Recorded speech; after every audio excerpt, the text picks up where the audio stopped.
to edit YouTube title, description, thumbnail. A tutorial video for beginners. Watch this. Dito guys, isi-share ko naman sa inyo yung process kung paano natin i-edit yung uploaded video na i-send or na-generate dito sa YouTube. So, click natin tong bilog. Yan guys. So, dito guys, meron tayong pencil na icon. I-click nyo to.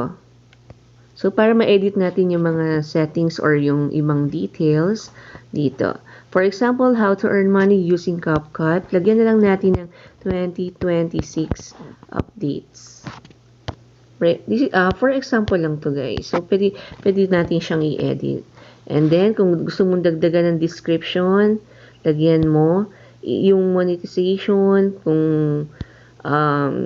off or on. Tapos, yung audience mo, click mo yan. Yes, it made for kid. Or no, it's not made per kid, nasa yung option. And then dito guys, sa tutorial or educational tip, so yan, okay naman siya. Kung for example, ang in-upload mo ay personal blogs, ayun ang i-click mo, this one. So yan, done na natin. And then, lagyan natin ng tags. Yan, ito, tags. Para at least mabilis na makita yung ating na create na video. For example, tutorial. Ganyan. Tutorial.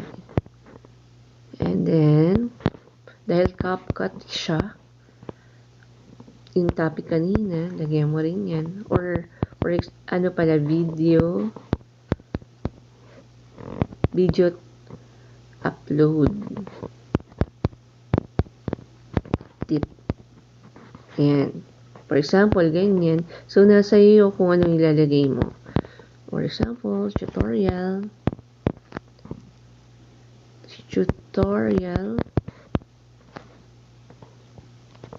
Tapos, CapCut. Yan. Pwede yan. And then, your channel. Ganun lang yung pag-edit dito ng details. Dito, guys, sa cellphone. Ayan. Pwede mo siyang i-edit. And then, tag product. Hindi pa tayo nakakonect sa aking Shopee. So, yan guys, lalagyan natin ng thumbnail para mas maganda and convincing, maganda sa paningin ng viewers. Lagyan natin. So, nakakreate ako ng thumbnail ko. So, dito guys, sa custom thumbnail, dito pipili ka ng thumbnail sa iyong gallery. For example, ito. Pero, option mo pa rin na pumili dito sa baba.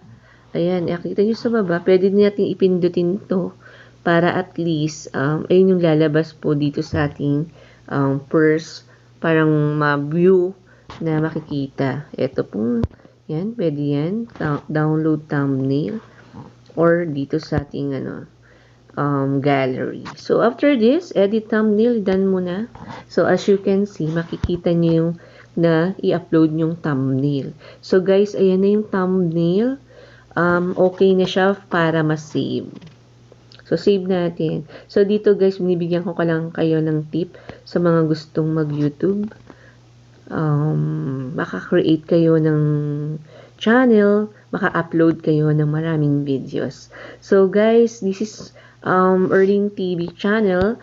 Kung nagkaroon kayo ng additional information regarding this, pakiclick na rin po ang subscribe button and i-click na rin po ang notification bell for more updates.